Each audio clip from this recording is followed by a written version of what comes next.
aqui na capital. A gente fala também de mobilidade urbana nesse bloco, Marcos. Porque, obviamente, a obra de engenharia, né, ela funciona meio como uma maquiagem asfáltica, né? Efetivamente, mobilidade vai além. Não é só garantir a reforma da via. A mobilidade tem a ver com o tempo que você gasta no deslocamento da sua casa para o seu trabalho, não é? Se você opta pelo transporte individual ou o transporte coletivo, se você criou novas vias para criar atalhos com menos semáforos, tudo isso tem a ver um pouco com essa realidade. E eu só estou falando isso porque eu aprendi ao longo de algumas entrevistas com o nosso entrevistado, que é exatamente o Fábio Barbosa, ele que é especialista em mobilidade urbana. É um pouco isso, né, Fábio? Há de se ter uma reflexão maior sobre mobilidade para garantir essa ocupação do espaço na hora de se deslocar. É mais ou menos isso, né? Muito bom dia. Exatamente. Bom dia, Fábio. Seja bem-vindo. Bom dia. Obrigado mais uma vez pelo convite. É interessante que você falou, tocou no ponto-chave. A Thaís questionou aí, né, mostrou o que é que a prefeitura chama de requalificação das vias. Ela está fazendo requalificação do trânsito de automóveis. Ela não está fazendo uma requalificação da via, né? Ela está fazendo do leito carroçável da via. E isso daí, a gente não pode dizer que a gente vai ter um ganho na mobilidade como um todo. Logicamente, a gente vai ter um ganho na mobilidade dos veículos, né? Dos automóveis e dos ônibus e veículos de carga que transitam por essa via. Mas a requalificação da mobilidade, ela vai ter mais dimensões, né? E vai exigir um planejamento e vai exigir um grau de obras de renovação muito maior dessa cidade se a gente quiser ter realmente um ganho de mobilidade. Fábio, o que está faltando para que a gente tenha uma expansão de vias, para que a gente consiga desafogar o trânsito aqui em Maceió? Na verdade, a gente passa por um processo em que a gente está discutindo hoje na área de planejamento urbano, na área de engenharia de transportes e de engenharia de tráfego, é que essas soluções voltadas para o tráfego do automóvel individual, elas já são ultrapassadas, né? Nesse modelo, a gente não vai ter esse ganho de melhoria de mobilidade.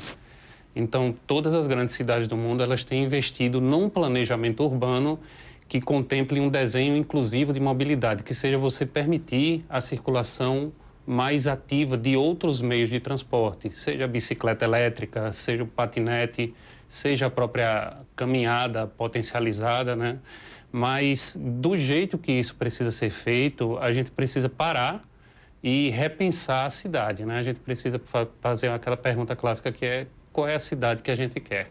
Em relação ao transporte coletivo, que poderia resolver parte do problema, que é a opção minha, dela, de todos aqui, de saírem com o seu carro no deslocamento do trabalho, o que é que você avalia? É possível, a partir da malha que temos e da estrutura do transporte coletivo que temos, melhorar essa opção? Eu saber que eu vou sair com 40 minutos, chegar no trabalho pontualmente e optar pelo coletivo ao invés do individual?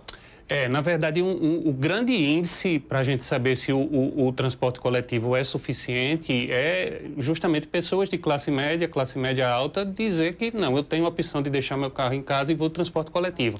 A gente tem isso aqui em Maceió? Não tem. A gente jamais faria essa opção com o transporte coletivo que a gente tem. E em cima do que você perguntou, da malha oficial, Maceió hoje é uma cidade muito expandida.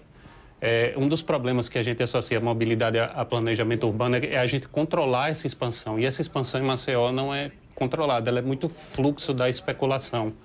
E, nesse sentido, não atende o transporte coletivo que a gente tem, no formato que a gente tem hoje, não atende você deslocar a quantidade de pessoas necessárias em horários de pico. E, hoje em dia, esses horários de pico e entre picos, eles são muito misturados, ou seja, você tem um movimento grande o tempo todo, não atende. A gente precisa de um transporte que tenha uma frequência maior e que tenha uma capacidade maior de transportar pessoas durante as viagens.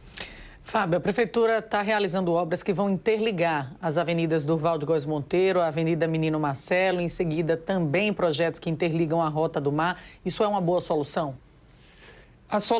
Toda solução baseada em transporte rodoviário, ela é muito momentânea. Isso é fato. Qualquer pesquisa que você pegar na área de tráfego, de crescimento da cidade, é uma obra que ela vai ter sua utilidade por 2, 3 anos e depois ela vai ficar sufocada, congestionada, ela não vai mais atender essa necessidade. Então, é um investimento... Toda obra que a gente vê aqui em Maceió, ela é paliativa. Não é fruto de um projeto, de uma pesquisa mais ampla sobre a origem e destino das pessoas, de um planejamento urbano. Infelizmente, não dá para a gente dizer que vai melhorar. Tem um fenômeno muito interessante que acontece. Quando você abre uma via nova, a tendência é agora vai melhorar. E não melhora. Por que que não melhora? Porque a tendência das pessoas é o quê? Eu vou pela via nova. E aí você já automaticamente congestiona aquela via. E aí não tem uma solução nesse sentido, a gente vive apagando incêndio. Existe alguma cidade no Brasil, Fábio, de acordo com o seu levantamento, que parou para discutir mobilidade e, naturalmente, garantir investimentos, que eu sei que não são poucos, né? Mas que, de certa maneira, pelo menos teve ali uma projeção para uma década, né? Mesmo considerando que uma década é um tempo curto em relação a grandes projetos, mas há alguma cidade que avançou nessa discussão, alguma capital, por exemplo? Não, a gente tem projetos que duraram anos e foram colocados em prática, né? Por exemplo, como o transporte por metrô em Salvador, o transporte em Curitiba, ele sempre foi uma referência, mas ele hoje já não comporta, para você ter uma ideia, é um modelo de transporte que já não comporta a necessidade da cidade, ele já precisa de uma reavaliação. Já foi superado. Já foi superado. O que a gente tem aqui no Brasil, uma cidade que tem soluções muito boas, me veio à cabeça agora, é São Paulo. Por incrível que pareça. A gente tem imagem aí da Avenida da Paz, olha a situação. É um gargalo todas as manhãs, horário de pico, esse trânsito para aí. Isso daí, pessoal, vai ser uma coisa mais frequente se a gente não parar para pensar a cidade. Por quê? Porque a gente não tem uma possibilidade de abrir muita infraestrutura, porque implica em muita desapropriação. Então, não tem como você investir nesse meio de transporte. No transporte individual, que não tem para onde você crescer rua, né? E sobre os exemplos, a gente pode pegar áreas de cidades, áreas isoladas, mas um planejamento global para uma cidade brasileira eu não consigo visualizar de nenhuma maneira adequada. Tem umas que administram melhor o tráfego, tem umas que têm umas áreas melhores, mas uma que eu digo assim, essa referência a gente não tem. Há um detalhe, Thaís, que muitas vezes, e você que nos acompanha, é a situação de você abrir vias importantes, porque quando você corta, né, a parte alta para a parte baixa, o litoral, mas ao mesmo tempo você vai no processo de ocupação urbana levando novos conjuntos habitacionais, que é onde as pessoas moram, e muitas vezes opções comerciais onde as pessoas vão consumir. E aí é como o Fábio coloca, né? Você cria a nova via, mas ao mesmo tempo você chama todos para frequentar aquele local e a curto prazo o volume termina sendo grande. Não há um equilíbrio, né, entre o que foi proposto com a ocupação do lugar, né? Essa é uma estratégia que é muito utilizada aqui no Brasil. Infelizmente, é uma estratégia totalmente equivocada que a gente tende a induzir o crescimento de uma determinada região, que é o que está acontecendo ali no litoral norte. Aquelas vias, elas não têm nada nas margens e foram construídas justamente para atrair pessoas para aquele lugar. Só que se você faz isso e você já não tem um desenho de como é que vai ser a infraestrutura daquele lugar, como é que vai funcionar, que tipo de moradia vai estar lá, esse tipo, e você não tiver controle, fiscalização, não funciona. Acaba virando o caos que vira as áreas periféricas aqui de Maceió. Fábio, a gente está aqui com a imagem da Avenida Fernandes Lima, está aí o canteiro, até boa parte ali, um trecho do farol. Muito se falou numa construção de um VLT, numa implantação de uma VLT aí por cima, um VLT a exemplo do que a gente vê em São Paulo, que vai de Guarulhos, que é aquele VLT suspenso, nunca saiu do papel. É uma obra viável? Por que essa obra nunca se desenhou na prática? Para que a gente já fala-se desse VLT há muitos anos, há décadas, eu diria. Explicar por que isso não é colocado em prática é bem complexo. Eu sei que a condição da engenharia permite que isso seja feito, né? Não no nível da via, né? Mas ele poderia ser suspenso, assim, por cima dessas árvores. A gente tem exemplos... uma obra viável para Fernandes Lima e para Durval de Góes Monteiro. É viável. Não tem como dizer que não é viável com a capacidade de engenharia que a gente tem hoje em dia, com a tecnologia de construção que a gente tem, né?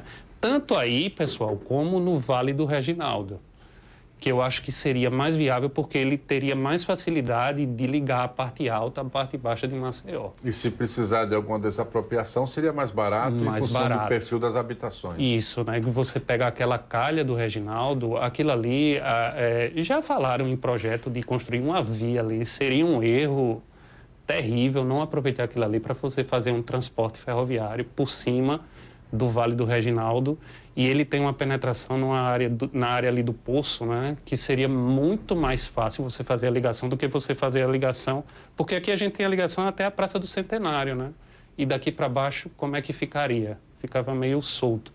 Mas há possibilidade, não dá para dizer que não se faz porque não tem possibilidade, porque tem sim. No Vale do Reginaldo teríamos ali menos perda de árvores, e como nós temos um canteiro muito arborizado, isso eu acredito que seja um entrave também entre os órgãos ambientais, mas que na condição estrutural, de engenharia, de espaço, teria como construir esse VLT suspenso. É porque o transporte ferroviário, ele ocupa menos espaço, né? Para você fazer uma pista, né, no Vale do Reginaldo, você teria que construir as faixas, e aí como é que seria essa expansão? Mas o trem, ele tem a linha dedicada dele, aquele espaçozinho do trem, reta. Quase sempre reta, suspensa. Algumas curvas, mas é possível e é necessário a gente pensar. A gente tem o outro lado também, o lado que a Braskem danificou, a partir do momento que está estabilizado, também dá para se pensar a fazer um transporte por ali, um transporte de massa.